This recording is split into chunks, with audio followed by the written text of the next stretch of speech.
Nous sommes avec Alexis Noala, qui est un formidable illustrateur, aquarelliste fou, allié, allié peut-être, et passionné d'oiseaux et d'ornithologie. et aussi de communication non violente. Ouais, et en fait, c'est pour ça que j'ai demandé à Alexis de nous parler un petit peu de l'ouvrage que tu as illustré avec Thomas d'Assembourg.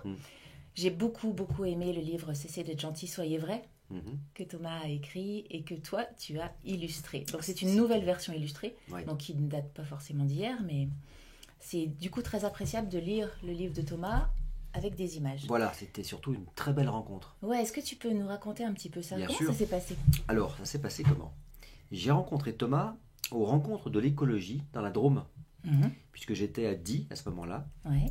Et pendant toute la conférence de Thomas, qui a dû durer au moins 2 heures, j'ai dessiné, puisque c'est ma passion. Habitude. Et voilà, question d'habitude, avec mon crayon, qui est pour moi une arme de séduction massive. Et alors, à la fin de la conférence, il y a Thomas qui s'approche, qui me regarde et qui me dit « Mais il faut qu'on travaille ensemble ». Parce qu'il voulait rééditer son livre, mais pour les enfants, pour les adolescents. Avec un autre public. Avec un autre public et avec des illustrations humoristiques. D'accord, quelque chose de plus accessible. Et moi, je lui ai dit « Mais c'est quand tu veux ». Parce que tout ce qu'il disait, ça me parlait, je voyais des images. Vraiment, je visualisais des personnages qui échangeaient, qui partageaient. Des personnages de différents âges, mais aussi de différentes cultures, pour toucher un maximum de personnes. Parce que finalement, on est tous capables de faire de la communication bienveillante. Et surtout, on est tous concernés. On est tous concernés et on est tous capables d'écouter. Moi, j'écoute beaucoup les oiseaux. Parce que plus j'étudie l'homme et plus j'aime les oiseaux, finalement. Et il y a plein de points communs, en fait, dans les territoires, dans les parades nuptiales, dans les comportements. Et je fais des parallèles entre l'observation des oiseaux et le comportement des hommes. Quand je dis homme, c'est un terme générique qui embrasse la femme. Ça marche. Voilà, donc c'était vraiment une belle rencontre avec Thomas. Et on a fait comme ça 3 livres ensemble. Et je pense qu'on en fera d'autres. Voilà. Et alors, comment tu as fait pour illustrer ce qu'il Il m'a envoyé au fur et à mesure des textes, des idées. Et puis moi, je réagissais tout de suite en lui proposant des dessins, des mises en scène, des caricatures. Et puis on a construit ensemble le livre.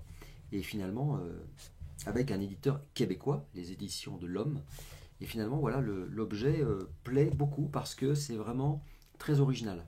Et c'est très accessible. Et c'est accessible pour tout le monde. On retrouve des personnages. Alors, il y a ceux dont je te parlais tout à l'heure, le couple de jeunes hommes, très, très costauds. De la banlieue. Et tout mou à l'intérieur, en fait. Il y a aussi la dame et le barbecue, qu'on retrouve souvent.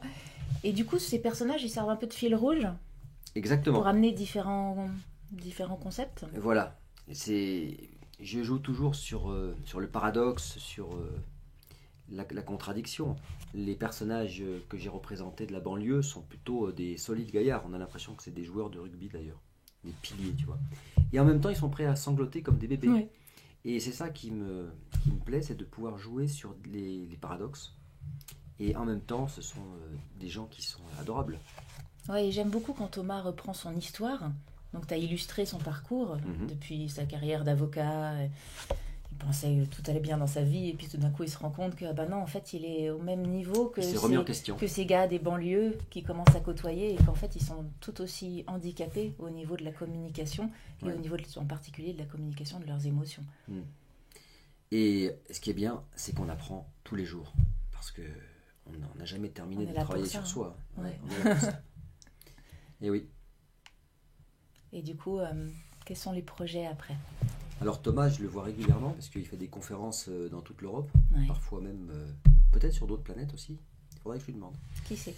Et on a des projets ensemble pour de nouvelles éditions illustrées, avec une approche texte et une approche image. Ce qui fait qu'il y a 2 lectures possibles et on s'y retrouve à chaque fois.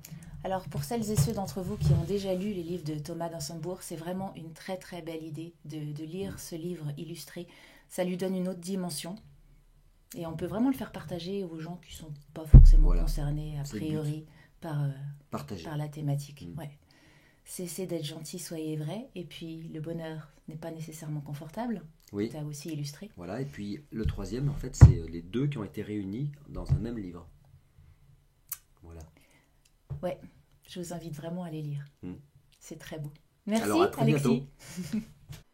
Un livre à retrouver chez votre libraire et à partager sans aucune restriction.